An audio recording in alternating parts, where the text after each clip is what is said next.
Hey guys, welcome back to Lux Biz. I'm Tatiana, and today I'm joined by my handsome boyfriend, Stephen James.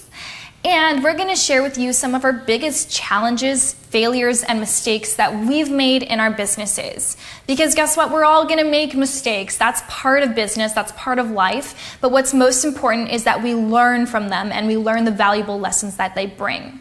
So, Stephen, maybe you can share a little bit about who you are for those who don't know him. Yeah, so my name's Stephen James. I've got a business called Project Life Mastery, which is an online brand. It consists of a YouTube channel, podcast, blog, in the self-development niche, but also teaching people how to build an online business.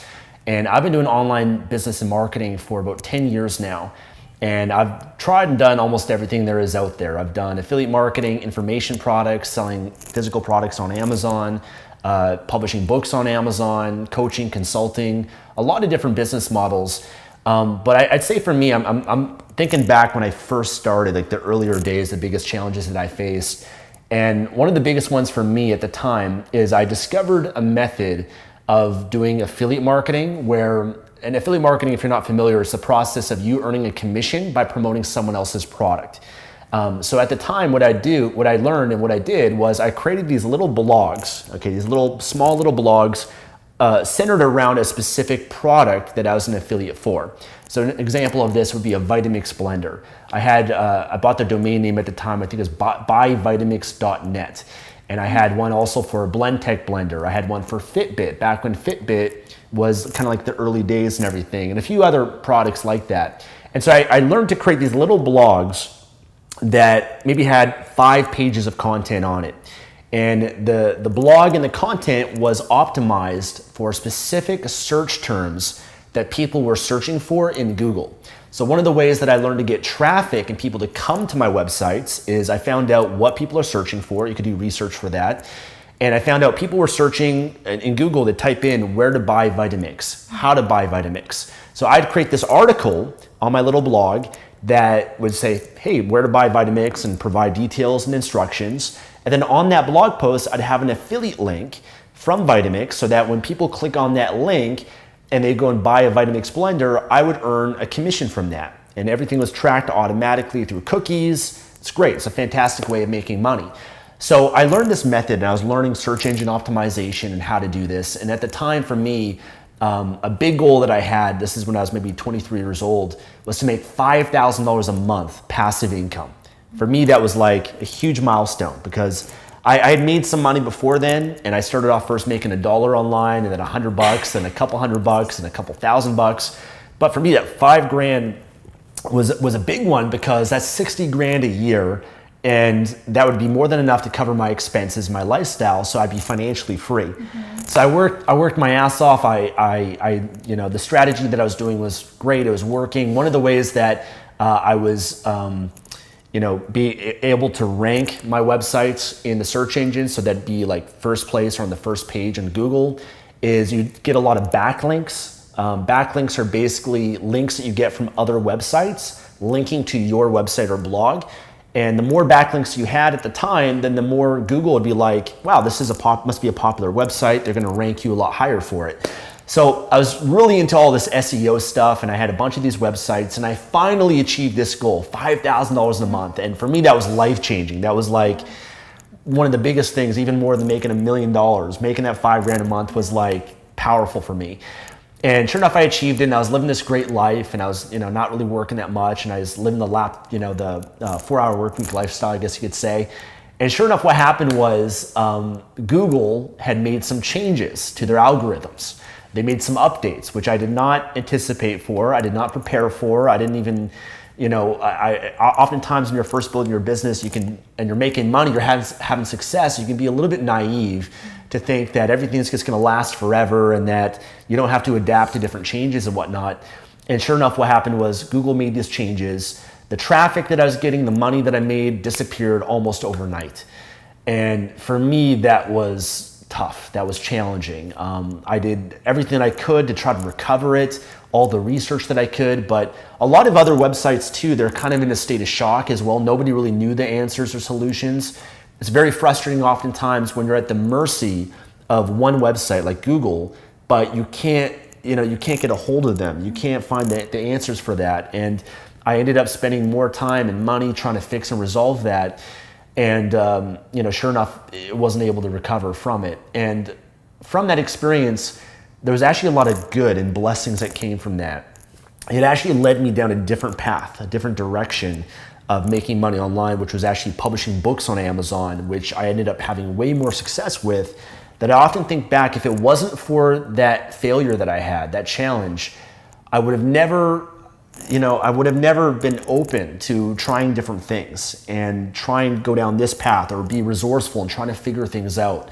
So I'd say one of the biggest lessons that I got from that is oftentimes the failures, the challenges that you have, if you look back, they can be blessings for you because they might point you in a different direction, or you might try something different that you would normally never try if it wasn't for that.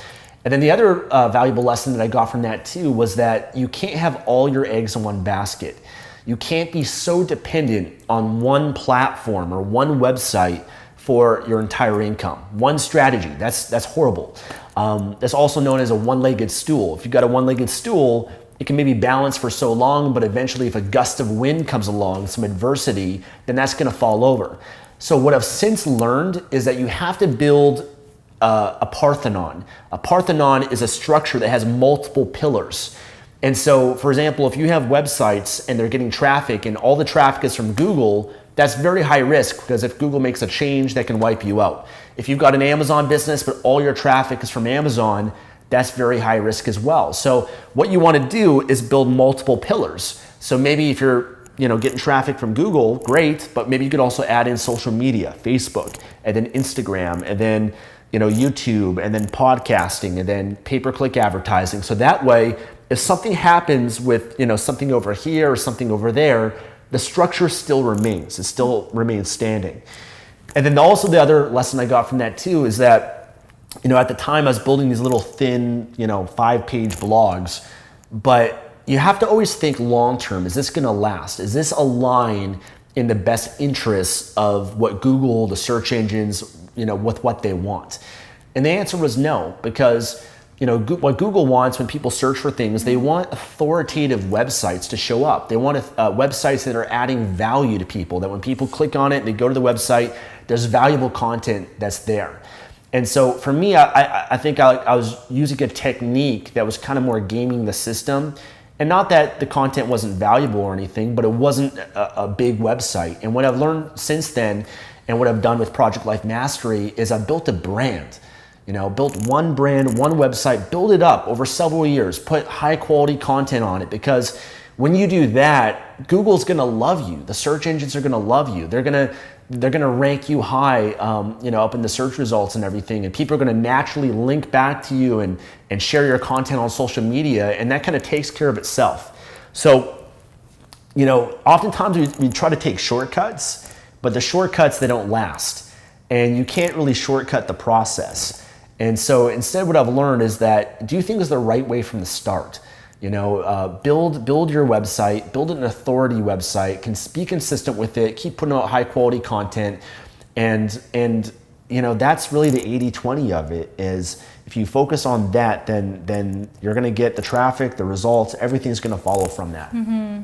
I love that. So many great points right there. So many golden nuggets. Thanks for sharing. I haven't thought about that experience in a long time, but it was, looking back, is one of the best things that ever happened to me. So I'm actually grateful for those challenges. Yeah. So whatever you might be going through right now in your business or getting started, understand, in the moment it might seem painful and hard, but when you look back, you get perspective over several years. You're like, wow, you know what? I'm grateful for that because of what I've learned, who I became, and the different course of actions that you took. You can always choose to ask yourself, what can I learn from this experience? Yeah. When you engrave that into your mind and that becomes habit for you to ask, what can I learn from this? You'll always see that it may be a blessing in some way. And it might take you a month, it might take you a year, it might take you 10 years to learn the lessons, but there's always valuable lessons in every challenge of life.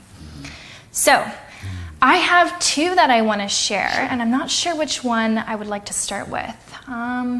Okay, well, let me start with first picking a supplier.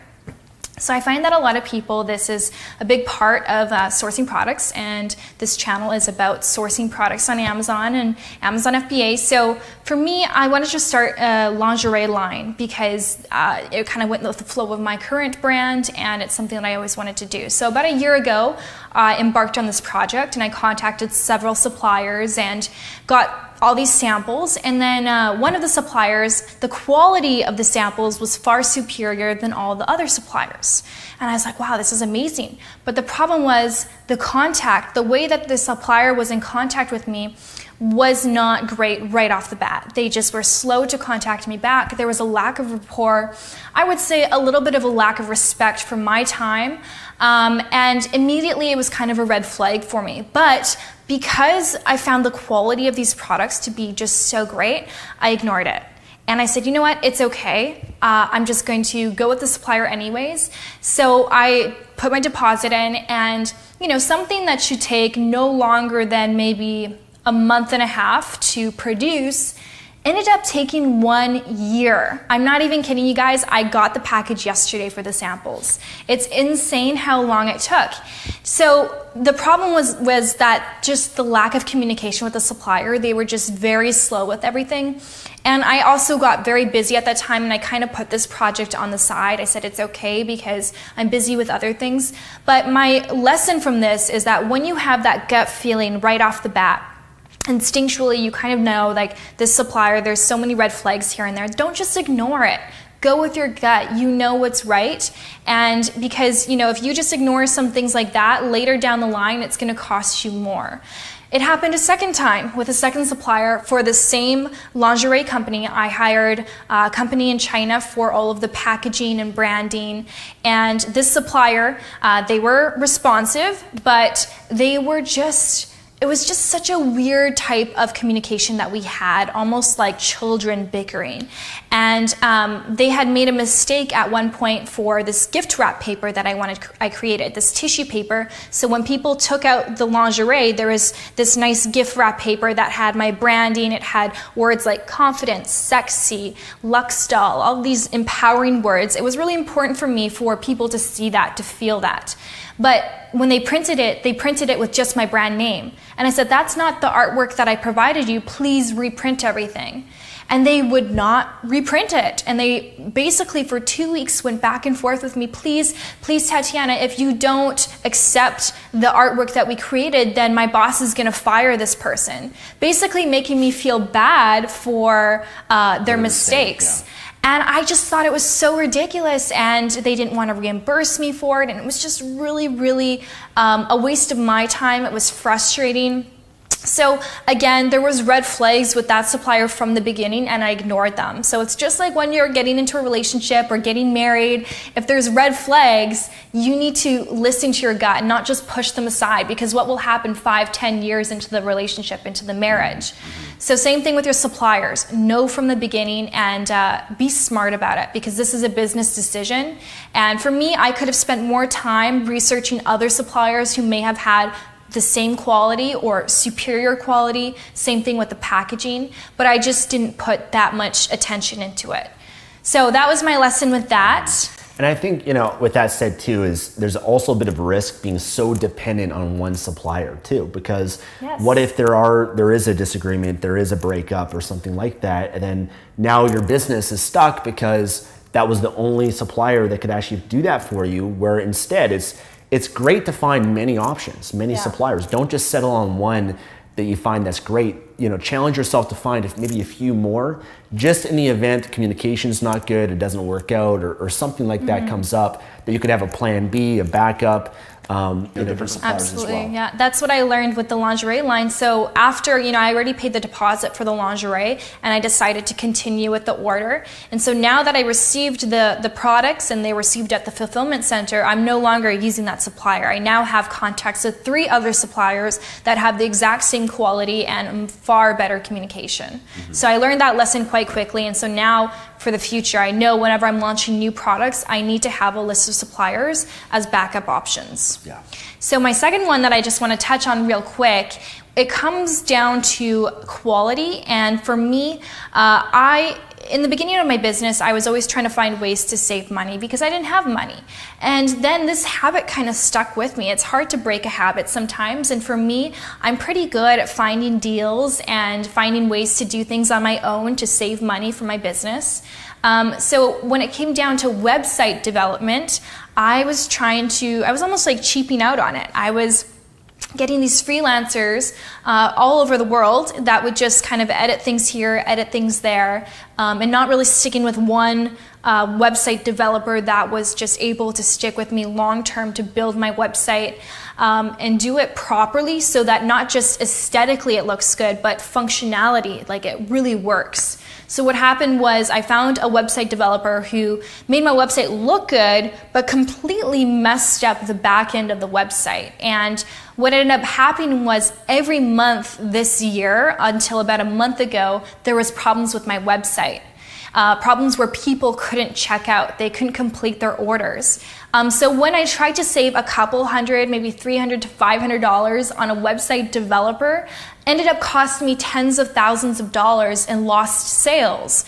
So you have to really think of the larger perspective of the issue. And for me, I was just trying to save a little bit of money and it ended up costing me a lot more money. So now my lesson is, I've gone with a website developer that is very reliable, much more high-end, someone who communicates very efficiently, same time zone as me. I'm paying more money, but guess what? Even in the last month of my website actually working properly, I've made an extra $20K than I did the last few months just because my website has been up and running normally, like a normal website. So yeah, it's a big lesson for me. Don't always try and go the cheap route with things that are of this high importance. Yeah, I've been there many times too, where you're hiring different people and you're trying to save some money here and there, but it ends up always kind of biting you down the road. So I agree. Sometimes just invest the little bit of extra money to get a quality person that is going to actually get the job done the right way, versus sometimes you hire someone too, like the different designers and developers you hire,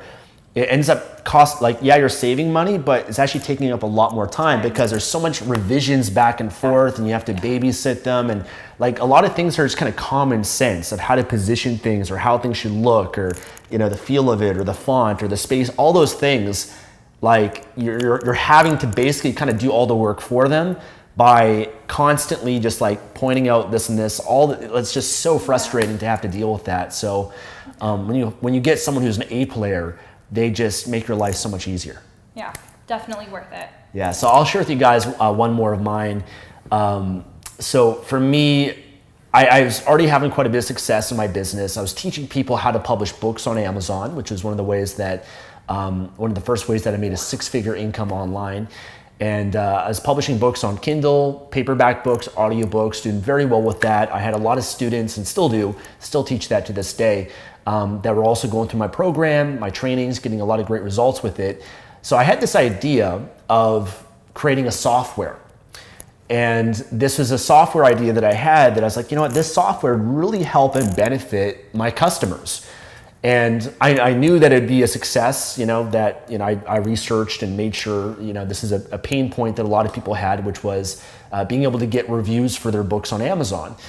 And the challenge was I had never created a software before in my life.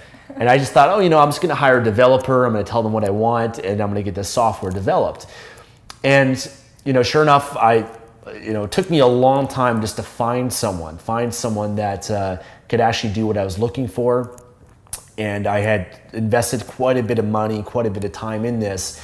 And in the end, after months of putting time, money, energy, effort into this project, turns out that it just wasn't going to work. No. And what happened was, Amazon had made some changes based on how you get reviews and different guidelines that they had. And so it kind of made my software obsolete. But also, I was so busy with some other things that I was doing in my business that here I was venturing into something that was just totally out of my wheelhouse. Like it was just out of my area of expertise. And I think what happens oftentimes is we take for granted, what you've already mastered. Like if you're already having success with something in your business, you're doing very well with that. Oftentimes one of the traps that a lot of entrepreneurs get into is they have the success And as an entrepreneur, you always have all these other ideas. And so you want to implement all these different ideas, all these different things simultaneously. And here, you think you're going to be successful with anything that you put your mind to, and that's true to an extent. But what happened was, by me kind of shifting gears, putting my attention and focus into something that was really kind of brand new for me, and learning that from scratch, when I've already have a level of skills and mastery and success over here, it didn't really make much sense.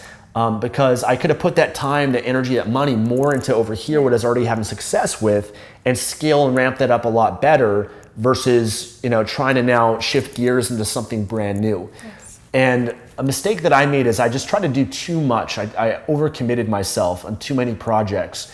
I got a little bit too carried away, thinking I'm going to do this, all these different things, versus kind of reeling that in and maybe saying, I want to do this eventually one day, but for now I'm going to focus on this, because at the same time there's also an opportunity cost.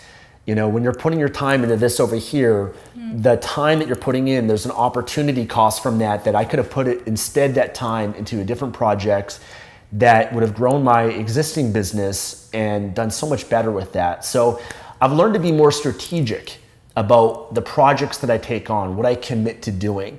A lot of people I see, they want to do all these different business models simultaneously. And often it doesn't make sense to do that. They want to sell physical products and books and affiliate marketing and info. Like, they want to do it all at the same time. Mm-hmm. And you got to understand that each one of those is a different learning curve, a different level of mastery that you have to be able to get to in order to be successful with that. So often what's best is focus on one thing first. Maybe it's Amazon, maybe it's publishing.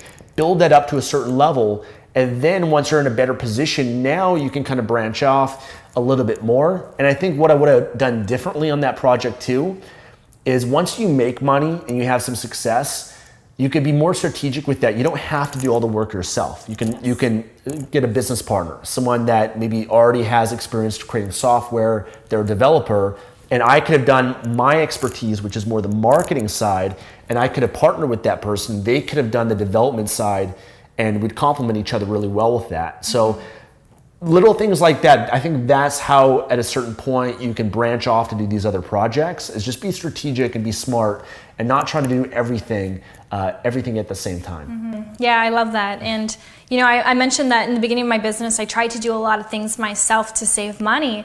And what happened was, I love the idea of just stick to what you're good at and outsource the rest. And for me, I was doing all these design things. I was doing Photoshop, like all this crazy video editing, all these things that I just wasn't a master at. And I didn't enjoy it, and I wasn't good at it. But I did it anyways because I wanted to save money. And what ended up happening was the finished result of what I created was subpar. And I ended up having to pay someone to do it anyways. And so that ended up just being lost time. So I think it really comes down to just valuing your time, knowing what your time is worth. And as you become more successful, your time is going to be worth more, but just put a number on it and realize, okay, if my time is worth X amount of dollars, and if I can pay someone X amount of dollars less than what my time is worth, then it's definitely worth outsourcing this and hiring someone else to complete the task. Yeah, I think we're all going to go through failures. We're all going to go through challenges in your journey. And I think hopefully what you guys can learn from us sharing this and being vulnerable and transparent with you guys is that it's normal. Like, we're all going to go through different things. Hopefully you guys can learn from our mistakes, our challenges, so you don't have to repeat them yourself. But nobody gets in business and never fails. Nobody gets in business and never makes a mistake.